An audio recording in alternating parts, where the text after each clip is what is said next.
सगळ्या मराठ्यांनी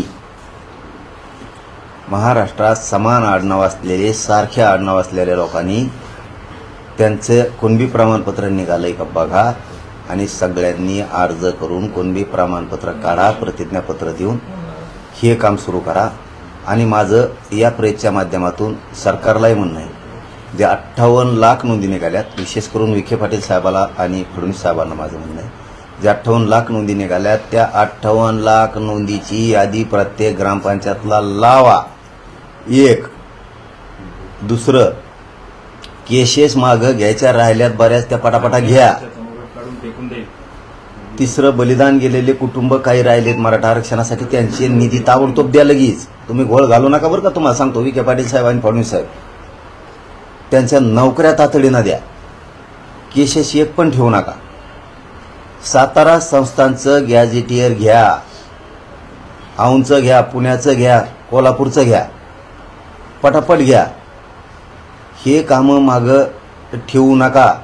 आणि 5वं काम, शिंदे समितीला नोंदी शोधायचं काम पुन्हा सुरू करा पटापट। आणि 6वं काम, गॅजेट प्रमाणे हैदराबादच्या JR काढलेल्या प्रमाणे अर्ज स्वीकारायचं, तहसीलदाराला स्थानिक समितीला सांगा, अर्ज भरून घ्या, स्थानिक चौकशी अहवाल भरून घ्या, मराठ्याला कुणबी प्रमाणपत्र द्या। हे 6 कामं आज प्रेसच्या माध्यमातून विखे पाटील साहेबाला आणि फडणवीस साहेबाला सांगतो ते सुरू करा, नसता दिवाळीच्या नंतर तुम्हाला जड जाईन हे ध्यानात ठेवा। असं आहे की तुम्ही काल घोषणा केली शेतकऱ्यांसाठी आंदोलन करण्याची, कुठल्या एका विशिष्ट समाजामध्ये शेतकरी नाहीत, सर्व समाजामध्ये आहेत। आणि महाराष्ट्रातली सध्याची वस्तुस्थिती अशी आहे की मराठा आणि ओबीसी या 2 समाजाची मनं प्रचंड दुभंगलेली आहेत आरक्षणाच्या मुद्द्यावर। मग शेतकऱ्यांचा नेता म्हणून तुम्हाला ओबीसी कसं काय पाठीशी उभा राहतील आणि हे आंदोलन कसं उभा राहील मागे? हीच गपलं झाली बघा, म्हणून मी काल सांगितलं, ओबीसी विरुद्ध मराठावाद नाही, अजिबात नाही। गव्हासरची किरेड रगडायचं काही संबंध नाही। ही लय मोठी चूक झाली ओबीसी कडून पण आणि मराठा समाजाकडून पण, सगळ्यांनी एकमेकाला डायरेक्ट तोललं। आता छगन भुजबळ बोलतो म्हणजे का सगळे माळी आले का? त्याची लाभार्थी टोळी, जसं की तो हॉटेलला बेडचा पार्टनर आहे, जाळीला त्यांनीच आणि विमा त्यांनीच उचलला, तसं तो त्याचे लाभार्थी टोळी त्यो माळ्याचं काय समज? धनगर समाजाचा नेता आमच्या विरोधात बोला, धनगराचं काय समज? त्याची लाभार्थी टोळी आणि त्यो नाही, हे सत्य, हे सत्य। नेत्यांना थोडंच आरक्षण आहे, सर्वसामान्य लोकांना आरक्षण नाही, त्यांचं म्हणणं आहे मराठ्याला आरक्षण मिळावं, हे खरं आहे। हे गफलत केल्या आणि आता करायचं नाही इथून पुढे। एखाद्या जातीचा बोलतो त्याला आपण डायरेक्ट ओबीसीत लावून टाकतो, 350-400 जातीचा काय संबंध? त्याचा काही संबंध नाही। 2-3 जण बोलत आहेत, ते 2-3 जातीचे उली लोक फक्त, त्याची जात बी नाही, हे आता बाजूला काढायचे, हे फरक करावा लागेल। आणि मराठ्यांनी जे बोलतो ना त्यासाठी सगळं ओबीसीला दोष द्यायचा नाही इथून पुढे, आणि ओबीसीने मराठ्याला दोष द्यायचा नाही। बाकीच्या जाती धरा ना, 350-400 जाती, हे 1-2 जाती द्या सोडून। त्या जातींना आता आपण टार्गेट करायचं, ज्या जाती बोलतात किंवा ज्या जात नाही त्याचा नेता, फक्त नेता, जातीचा संबंध नाही। जात आम्ही सोबत इथे एकमेकासंग गावात।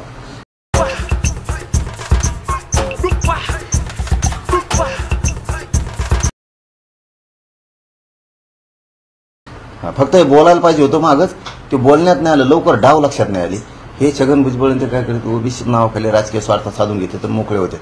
आपण ओबीसी म्हणत राहतो, त्यात गरीब ओबीसीचा चंबार कोंभार, तुम्हाला सांगतो सुतार, लोहार, ढोवार, कायकाडी, लमाणी, लिंगायत, रजपूत, असे जैन, मारोडी, बामण, असे शेकडो जाती सांगतो, धोबी, परीट, सुतार, ज्या काय जाती असतात ना ह्या 200-300 लय घेणं देण्याचं येणार राव यांना। धनगर, माळी, विनाकारणच ओबीसी म्हणून हे नेते करतात नाही। आता हे नेता, फक्त नेता आणि त्याचे लाभार्थी टोळी तेवढीच जात, आता बाकीच जात नाही।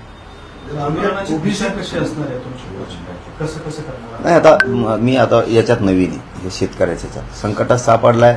मी स्पष्ट सांगितलेलं आहे, धनगर मुस्लिम आरक्षणासाठी मी लढणार, पण माझा ज्वलंत मुद्दा मराठा आरक्षणाचा संपल्याच्या नंतर शेतकऱ्यासाठी सुद्धा लढणार, माझा ज्वलंत मुद्दा संपल्यावर।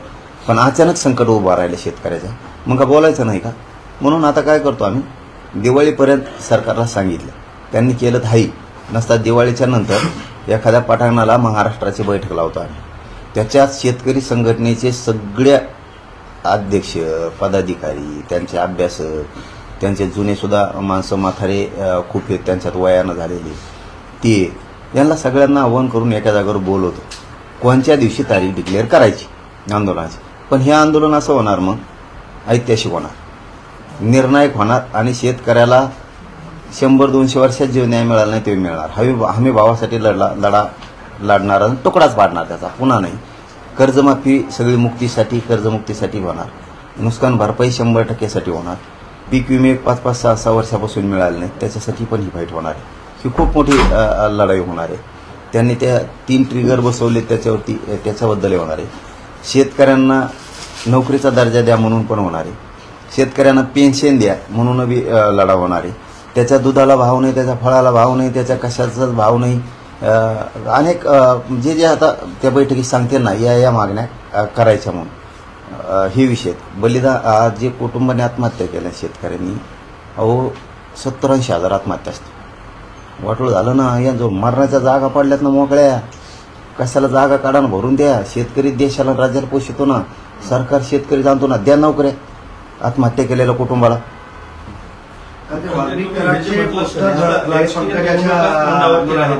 पंकजांचा जो आहे मेळावा होता तिथे वाल्मिक कराडचे पोस्टर झळकावलेत का? काय झालं? पंकजा मुंडे यांचा जो मेळावा होता तिथे वाल्मिक कराडचे पोस्टर घेऊन काही लोक उभे होते. ते आणले असते कोणी चष्मा, सांगा ना स्पष्ट. त्याला काय स्पष्ट आहे, त्यांना कळत नाही का? ते पूर्वी लक्षात येतं ना तिच्या तवात कोण घेऊन येते. चष्मा पुढं घालून आणतो, चव घालायचं. अडचणीत आणतोय का?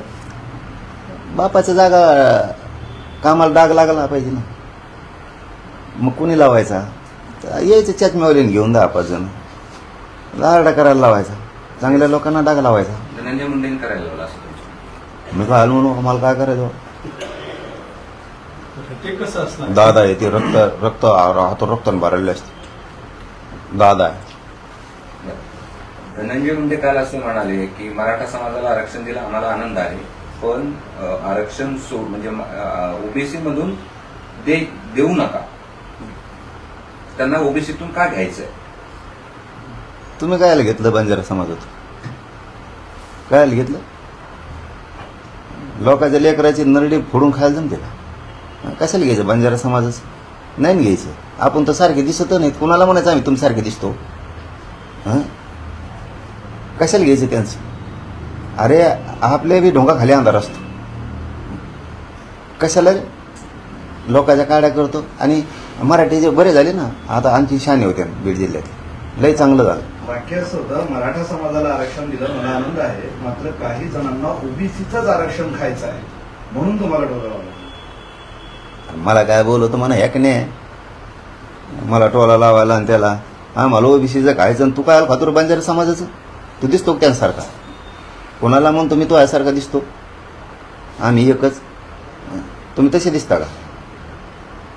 त्यात पुढे काही जण म्हणाले मुंडे साहेबांचं सर्व संपलं, मी शांत राहिलो, काही केलं नसताना मला शिव्या खाल्ल्या, मला टार्गेट केलं काही लोकांनी. तू माया नादी लागू नको, आणि त्याचा प्रश्न मला विचारू बी नका. तुम्हाला खरं सांगतो, त्याला एकदा सांगतो माया नादी लागू नको, आणखीन तो आले देवावर होईल. मग तुला मी क्लिअरच सांगतो,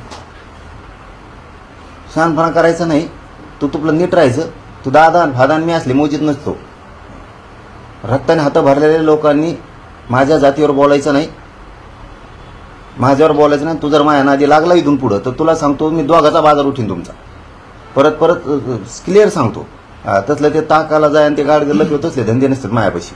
छक्के म्हणजे माझ्यासंग खेळू नको, तू चांगल्या नेत्यासंग घे. आणि तो यामुळे अजित पवार सुद्धा कार्यक्रम लावीन मी. तुम्ही दिवसातून 3 वेळा फिंगर प्रिक करून शुगर चेक करता, तरीही साखर का वाढते?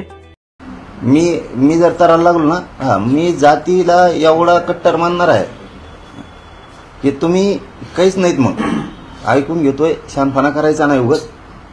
आणि मराठ्यांनी बी बरं झालं डोळे उघाडे, करा मोठं, पळा ना मराठ्या, हो पळा त्याच्या मागं. आता कोण तिकडून उभा राहते ना, बघतोच ना आम्ही बी. आता जेव ज्याच्या प्रचाराला येईन ना तेव ते शिटच पाडित होता. आता आम्ही मग मराठ्याचं जरी असलं तरी पळा त्याच्या मागं पळा. अरे आपल्या लेकराला आरक्षण द्यायला विरोध करायला येईन, लाज वाटलं पाहिजे तुम्हाला मराठ्याला. त्यांच्याकडून काम करता, धनंजय पंकजा मुंडेचं वाक्य आहे, आमच्या ताटातलं घेऊ नका. चांगली तिकडे त्यांचं त्यांना नाही मोदी नाही, पण ते स्पष्टच म्हणते ना, आमच्या ताटातलं तुम्ही खाता. तुम्ही लोकांच्या ताटातलं खातात वर बटून आणि तुम्ही लोकांना शिकायला लागले की ज्ञान स्वतः तरी तेवढे शहाणे पाहिजेत. हा तुम्ही त्या बिचाऱ्या बंजारा समाजाच्या 5% जागा खाल्ल्या राव, वाटोळ करून टाकलं, स्वतः सुधरून घेतलं आणि लोकांचं वाटोळ केलं. तुम्ही काय ज्ञान शिकायला दुसऱ्याला? लक्ष्मण हाकेंचा एक प्रश्न आहे की ईडब्ल्यूएस, एससीबीसी आणि आता ओबीसी एकाच समाजाला किती ठिकाणी आरक्षण देणार, तरी हा उठाव होत नाही. कोणाचे हे प्रश्न ना काही चरी जो थांबा ना जरा. असल्याला मोजीत मी चल. तरी पण त्यांचा प्रश्न अरे दिलं ना उत्तर, मोजीत नाही मी चल. ओबीसी चला घ्या पुढे घ्या. ते धनंजय मुंडेंनी कट ऑफ लिस्ट सांगितली काल की ओबीसीची कट ऑफ लिस्ट जी आहे ती 485 आहे आणि ईडब्ल्यूएसची कट ऑफ लिस्ट 450 आहे. म्हणजे 485 घेऊन नापास झालो आणि जर 450 घेतले असते तर पास झाले असते. कोणाला फसवतात? तू किती हुशार आहे, काय आहे सगळं माहिती आहे. तुला पुन्हा एकदा सांगतो मी, दुसरी बारी आता तू माया नादी लागू नको. शहाणा असशील तर आणखीन तो हातातून वेळ गेलेली नाही आणि तुमच्या दोघाच्या पण गेलेली नाही. माया आणि माया जातीच्या तुम्ही आणखीन तरी नादी लागू नका. छगन भुजबळचं ऐकून तुमचा लई देवारा होईल, तुम्हाला सांभाळायला वाचायला कोणी येणार नाही. तो हो राजकीय करिअरचा एवढा देवारा करून टाकतील. तुला नादी ते ना आता ते छगन भुजबळ ते आणखीन तुम्ही कोण कोण माकडा आणतात तिकडे दिडात मिळतात सगळं माहिती आहे मराठीवर बोलायसाठी. तुम्ही मराठीच्या माया नादी लागू नका, तुमचा लय बेकार होईल. तुमचं नामोनिशान जाईल राजकारणातलं, नामोनिशान. आणखीन तुमच्या हातून संधी गेलेली नाही. तुम्ही फरक सांगू नका, आरक्षणावर बोलू नका, कारण तुम्हीच लोकांचा खातात आणि तुम्ही कोणाला म्हणता आम्ही तुमच्यासारखे दिसतो आणि तुम्ही आरक्षण खात. त्याच्यामुळे तुम्ही माया नादी लागू नका, समाज लागू नका. आणखीन बी हुशार व्हा. पण तुम्हाला आता ठरवून टार्गेट केलं जातं, म्हणजे तुमच्या विरोधात बोलल्या जाते, तुम्ही आतापर्यंत जी भूमिका मांडली त्याच्या विरोधात भूमिका मांडण्यात येते आणि मेळाव्यांमध्ये मांडल्या संपून जातील, मराठी संपून टाकतील त्यांना. ते ज्याच्या प्रचाराला येतील ते शिरबी पाडतील मराठीचं जरी असलं तरी आणि त्यांनाही पाडून टाकतील. आता मराठी हुशार झाले आणि मराठ्यांनाही सांगतो कडवट राहायचं आता. ते बोलत येत आणि गप्प बसतात आणि निवडून आल्यावर मग म्हणतात आलो कोणी निवडून आम्ही. मधल्या काळात गप्प बसतात, मराठीला वाटतं जाऊ दे आता सोडून दिलं रे आणि मराठीचं मतदान करतात त्यांना आणि पुन्हा मराठ्याला डोची देत आलोत का नाहीत निवडून. त्याच्यामुळं आता ते बोलले नाही एकदा त्यांचा खोटा चुपटी जायचा. आता गोड बोलले तरी पण त्याच्यानंतर आता तुम्हाला पुढं कळलं कसं होते. तायवाडे असं म्हणतात की मनोज जरांगेंनी मुंबईमध्ये जे आंदोलन केलं होतं तेव्हाच म्हणाले होते की हैदराबाद गॅजेट लागू झालं. संपूर्ण महाराष्ट्राने हे सगळं ऐकलं आणि आता पुन्हा दिवाळीपूर्वी हैदराबाद गॅजेट लागू करा असं म्हणणं अशी स्थिती अतिशयोक्ती आहे. अरे बाबा, प्रमाणपत्र वाटप करा म्हणलं म्हणा, नीट ऐका जा. वयानुसार असं नका करीच वेळेवणी. मी मानतो तुम्हाला, त्यांना उत्तर दिलं नाही मी आत्तापर्यंत जिंदगीत कवा. त्यांनी समजून घ्यावं मनाने, वयस्कर आहेत ते, ज्येष्ठ आहेत, त्यांना उत्तर दिलं 2 वर्षात म्या नाही दिलं. अरे वाटप करा म्हणतो प्रमाणपत्र पाटापाटा. तुम्ही येऊन करतात काय माहिती बाबा. बरं, आता निवडणुका तोंडावर आहेत स्थानिक स्वराज्य संस्थांच्या आणि तुम्ही शेतकऱ्यांचे प्रश्न उचलले. निवडणुकीच्या पार्श्वभूमीवर काय सांगणार आहे तुमच्या सगळ्या शेतकऱ्यांना? सगळ्या मागण्या मान्य होस्तर शेतकऱ्यांनी कोणाच्याही सभाला जायचं नाही, प्रचाराला जायचं नाही. आपल्या गावात, जिल्ह्यात, महाराष्ट्रात राजकीय नेत्याची सभा होऊ द्यायची नाही. या मागण्या एकदा तुकडा पाडायचा म्हणजे 50-60 वर्षे बिनफिकीर आपण, टेन्शन नाही 100 वर्ष. एकदाच असा तुकडा पाडायचा की सगळ्या मागण्या पदरात पाडून घ्यायच्या. एका घरातून 1 ते 2 माणसं आंदोलनाला द्यायचे. पण आधी बैठक घेणारे मी नंतर ठरवणार. वरोगाच अगोदर बोभाटा नको, कारण ते शेतकरी संघटनेत लोक येत का नाही येत का ते बघावं लागेल ना. त्यातलं ज्ञान आपल्याला कमी आहे. ते त्यांच्या जवळ तडी सुरू झाली तर काय शेतकऱ्याला न्याय मिळणार आहे. आणि मला त्यातलं मग एवढं माहिती नाही आणखीन. मी कट्टर आहे, विकणार नाही, फुटणार नाही, मॅनेज नाही होणार. ताईट लढाई लावून तरी ताईट ती. चाक सुद्धा इकडे राज्यात फिरून देणार नाही. आणि वेळ आली तर महाराष्ट्रात एक मंत्री राहणार नाही, सगळे दुसऱ्या राज्यात गेले दिसते राहायला तुम्हाला. निवडणुका फोड नका काय होणार, होऊन बी देणार. हाके म्हणतात की नांदेडमधून ओबीसी जोडो अभियान सुरू करणार आहे. अरे दुसरं काहीच नाही आपल्याजवळ. तुम्ही आता बोलायला लागला हाकेवर, पूर्वी बोलत ना. पुढे बोलतोय कोणावर, कोणाला महत्व ते तुम्ही काय बोलू. तुम्ही उगा विचारतात काय होतं. हा बघ तुम्हाला क्लिअर सांगतो आजच्या दिवसात, ज्याला लय प्रसिद्धीची हवे जातीपेक्षा अशा लोकांना महत्व नका द्यायचं. जातीपेक्षा आपल्याला संरक्षण मिळावं, आपण टाईट दिसावं, आपण लोकात 10-5 पोलीस आपल्या मागं पुढं दिसावं, मग ते ट्रुप बेटके चालले आपण चालावं आणि जातीच्या प्रश्नाचा द्यावा राहावा. आणि एवढं जातीसाठी लढे असते तर आता त्या धनगराचं कल्याण होऊन बसलं असतं, ते दिलं सोडून. त्याच्यामुळं ना हे असल्या हे चिल्लर चाळे करणारे जे थिल्लर लोक आहेत ना, हे असल्याला मी महत्व देत नाही, मोजित नाही, गिनीत नाही. त्याच्यामुळे ती विचारत जाऊन बिना काही दोन पुढं आणि असल्याला काही किंमत नाही, चांगला माहिती. ती परळीची लाभार्थी टोळी फक्त घेऊन हिंडती एवढंच आहे. आणि ती परळीची लाभार्थी टोळी आणि त्या लाभार्थी टोळीचा नेता चष्मा लावलेला हे कुठाने घडून आणतोय. आणि त्याच्यामुळं आता परळीची लाभार्थी टोळी सांभाळणारा नेताच संपायला लागला. याला आकलीच नाहीत, मराठीच्या विरोधात बोलायसाठी कोणाला धरून आणते. आणि त्याचे दुष्परिणाम यांना राजकीय करिअरला भोगावं लागतात ना. आता बहीण भावाला दोघाला बी. आता छग्याचं ऐकून सुरू केलं बोलायला. आता छगे येईन का तुला निवडून द्यायला? ते येईन का आता तुला? बघून आता बीड मधले मराठी बघून आता. While the world buffers, you prompt, create, launch.